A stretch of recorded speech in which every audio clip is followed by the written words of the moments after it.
تو پہلی چیز تھی غیبت کی تعریف کیا؟ غیبت کی تعریف، غیبت کی ایک تعریف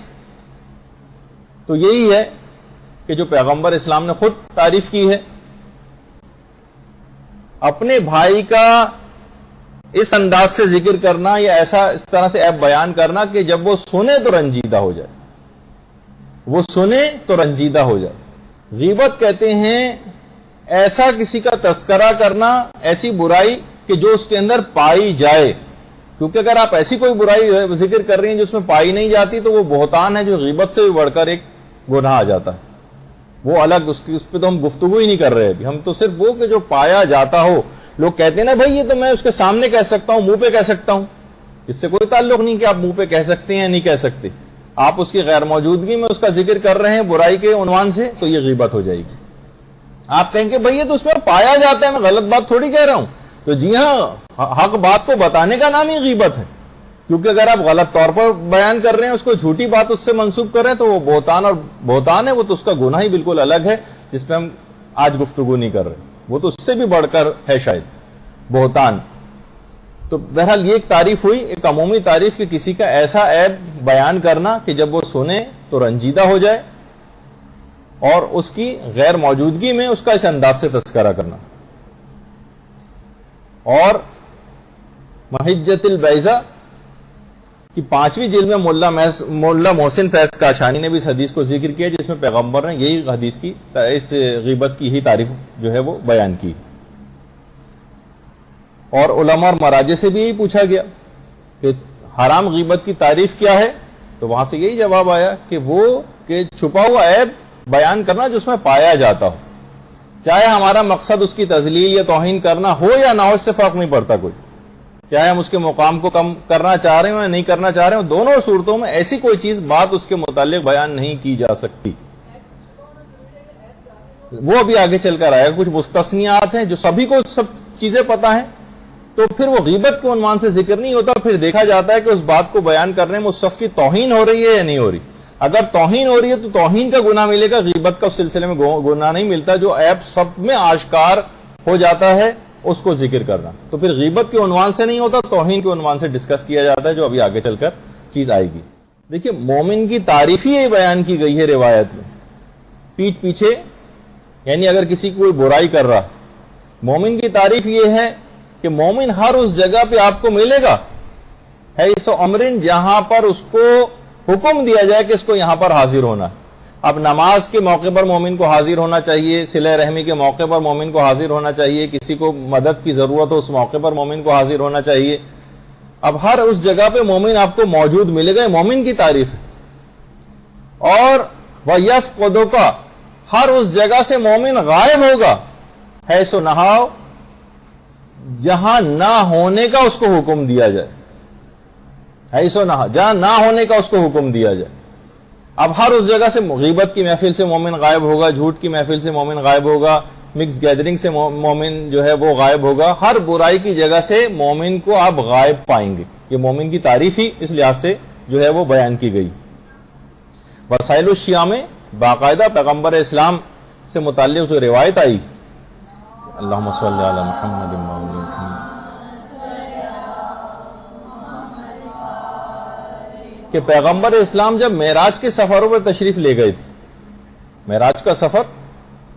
سبحان الذی اسری بعبدہ لیلا من المسجد الحرام الی المسجد الاقصی،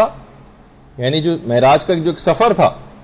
اس میں پیغمبر اسلام نے بہت ساری چیزیں جو دیکھی تھی، پیغمبر نے خود آ کر بعد میں بتایا کہ میں نے دیکھا کہ ایک شخص پر اس طرح کا عذاب ہو رہا تھا کہ اس کے اپنے ناخن لوہے اور تانبے کے تھے، جو اپنے جسم کو گوشت نوچتا تھا اور نوچ نوچ کے کھا رہا تھا، وہ جسم سے گوشت نکلتا تھا اس کے، وہ نوچ کے کھاتا تھا جو اس کو تکلیف ہوتی تھی، اور اس کے بعد دوبارہ نیا گوشت اس کے جسم پہ پیدا ہو جاتا تھا۔ تو میں نے جبریل سے پوچھا، جبریل یہ کون لوگ ہیں؟ تو جبریل نے مجھے بتایا، ہماری تعلیم دینے کے لیے، ورنہ پیغمبر کو تو ہر چیز پتہ ہوتی ہے، یہ چیز بتائی جبرائیل نے کہ یہ وہ لوگ ہیں جو دنیا میں غیبتیں کیا کرتے تھے، غیبت کرنے والوں کو جو یہ عذاب دیا جائے گا۔ تو بہرحال دیکھیے بہت ساری چیزیں اس طرح کی ہیں کہ روایات میں بھی بڑی سختی کے ساتھ بہت سی چیزیں، جیسے کہ بہت سارے عذاب قبروں کا تذکرہ ملتا ہے، اور جیسے کہ ایک واقعہ بھی ہے بنی اسرائیل کے ایک عابد و زاہد شخص کا، جسے ہمارے پانچویں امام محمد باقر علیہ السلام نے اللہم صلی علی محمد و علی محمد کہ بنی اسرائیل میں ایک عابد و زاہد شخص تھا کہ سوائے 2 لقمے روزانہ کے وہ کھاتا ہی نہیں تھا کہ کوئی حرام لقمہ اس کے جسم میں نہ چلا جائے، دنوں رات عبادت میں مصروف رہتا تھا،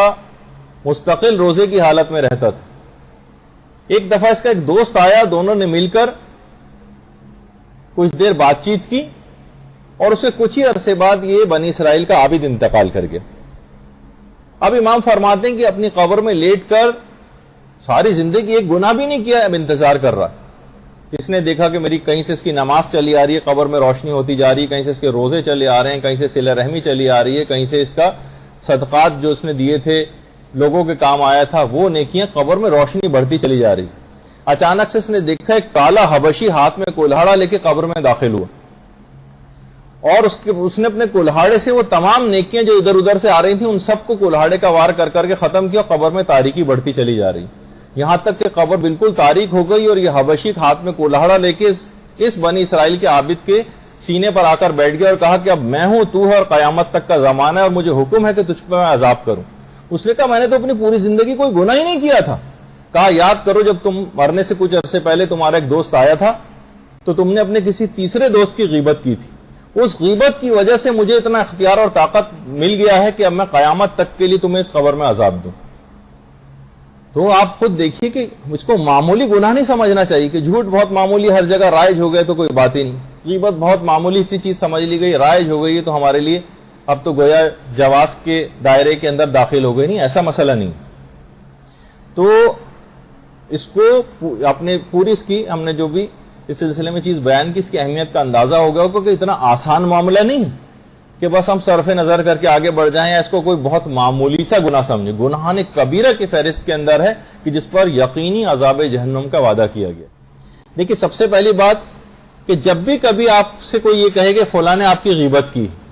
تو کچھ چیزیں آپ پر فقہی اور کچھ اخلاقاً واجب ہو جاتی ہیں۔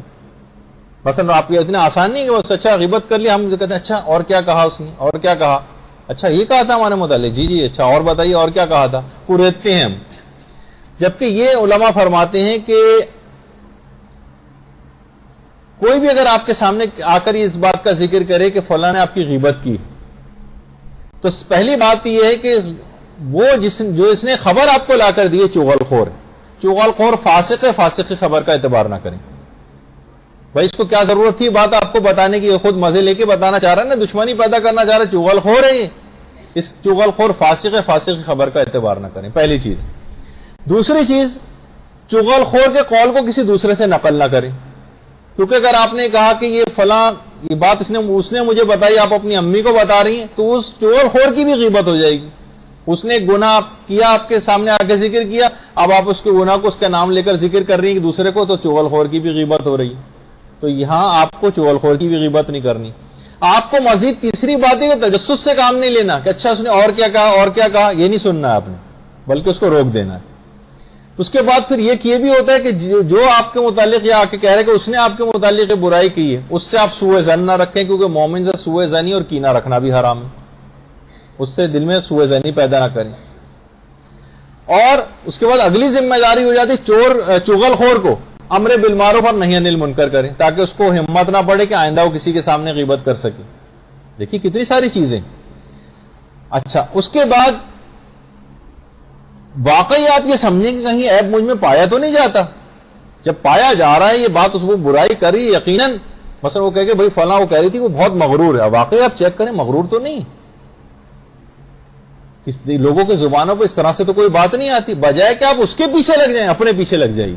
کہ کہیں واقعی تو مجھ میں یہ چیز نہیں پائی جاتی، اور اس طرح سے اپنے آپ کو بچائیں۔ پھر دماغ میں یہ سوچیں اگر اس نے واقعی غیبت کی بھی ہے میری تو یقیناً مجھ سے کوئی تکلیف اس کو پہنچی، آپ اس کا دل کے ملال کو زائل کرنے کے لیے اس سے جائیں، اس سے ملیں، اس کو کوئی تحفہ بھجوائیں تاکہ اس کے دل کا ملال زائل ہو جائے۔ اور وہ کیونکہ بغیر جب تک آدمی کسی کی غیبت اس وقت تک کرتا نہیں جب تک کوئی برائی یا کوئی تکلیف دہ بات اس شخص سے صادر نہ ہوئی، ہو سکتا ہے بہت سے اس کے علاوہ بھی کر دیتے ہوں، لیکن سوچیں کہ واقعی کہیں میں نے کوئی تکلیف تو نہیں پہنچائی، تو اس سے کوئی نیک سلوک کریں تاکہ اس سے آپ جو ہے وہ اس کے دل کے ملال کو زائل کرے. اچھا اسی طرح سے ہو سکتا ہے کہ بعض اوقات یہ ہوتا ہے کہ اس کے کہنے کا یہ مطلب ہی نہ ہو جو خاتون پیش کر رہی ہیں آپ کے سامنے. بعض اوقات ہوتا ہے نا کہنے کا وہ مطلب ہی نہیں ہوتا. جب روایت میں ملتا ہے کہ جب تک کسی بات مثلا 1000 کے اگر کسی بات کے پہلو نکل سکتے ہیں اور ایک صحیح مطلب نکل سکتا ہے باقی 999 غلط مطلب نکل سکتے ہیں تب بھی اس کی بات کو مطلب باطل میں محمول نہ کریں. سوچیں کہ شاید یہ مطلب نہیں ہو کوئی اور بات ہوگی جو وہ کہہ رہی. اور غیبت سننے کے بعد خود غیبت میں شریک نہ ہو اور خود یہ سوچیں اگر اس نے غیبت کی تو خود بھگتے گی, میں کیوں اس کے جواب میں غیبت کر کے اپنا نقصان کروں. تو کتنی ایسی چیزیں ہیں جو شرعاً فقہی اعتبار سے اور اخلاقی اعتبار سے بھی آپ پر واجب ہو جاتی ہیں. اب اتنا وقت نہیں ہے میں کہاں تک اس کو پیش کروں, لیکن اب غیبت سے بچنے کے 2 آسان طریقے عام طور پہ کہے جاتے ہیں کہ جیسے ہی کسی کے کا برائی عیب کا تذکرہ شروع ہو, کچھ افراد یہ فرماتے ہیں کہ ایک شخص کوئی سا کہہ دے توبوا الی اللہ ہے, یعنی اللہ کی طرف توبہ کرو, اور جو اگر کوئی اور افراد وہاں پہ موجود ہے فوراً کہیں استغفر اللہ, ہم خدا سے بخشش چاہتے ہیں, تاکہ کسی کو ہمت ہی نہ پڑے اس کے بعد آگے غیبت کرنے کی. اور ایک دوسرا بات وہی بیان کی جو اس سے پہلے آ چکی ہے کہ